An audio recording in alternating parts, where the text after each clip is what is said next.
Menteri Luar Negeri Iran mendesak Amerika Serikat untuk berhenti menggunakan bahasa ancaman kepada pihaknya. Iran siap berperang jika ancaman tersebut terus dilakukan.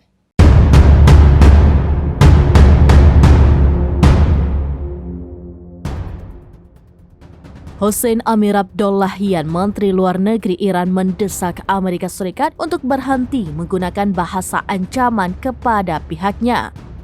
Amir-Abdollahian memperingatkan bahwa Republik Iran akan memberikan respon yang cepat dan tegas terhadap berbagai ancaman. Pernyataan Amir-Abdollahian muncul setelah Presiden Amerika Serikat Joe Biden mengatakan Washington akan merespon setelah 3 tentaranya tewas akibat serangan drone di Yordania. Biden mengatakan akan meminta pertanggungjawaban semua pihak yang bertanggung jawab pada waktu dan cara yang akan ia pilih.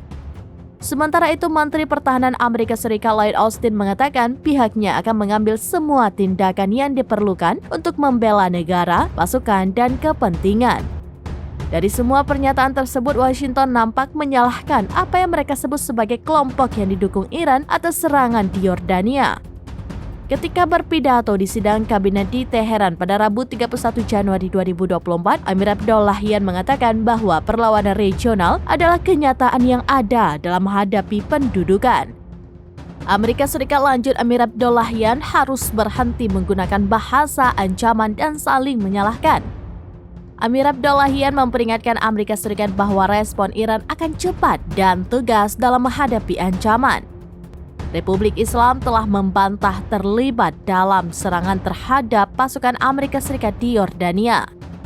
Iran mengatakan bahwa kelompok perlawanan di wilayah tersebut tidak menerima perintah dari Teheran dalam keputusan dan tindakan mereka, termasuk dalam mendukung rakyat Palestina.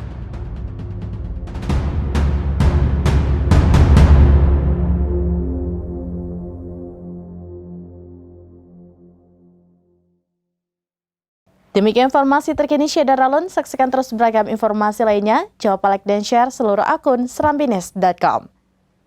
Download Tribun X sekarang. Menghadirkan lokal menjadi Indonesia.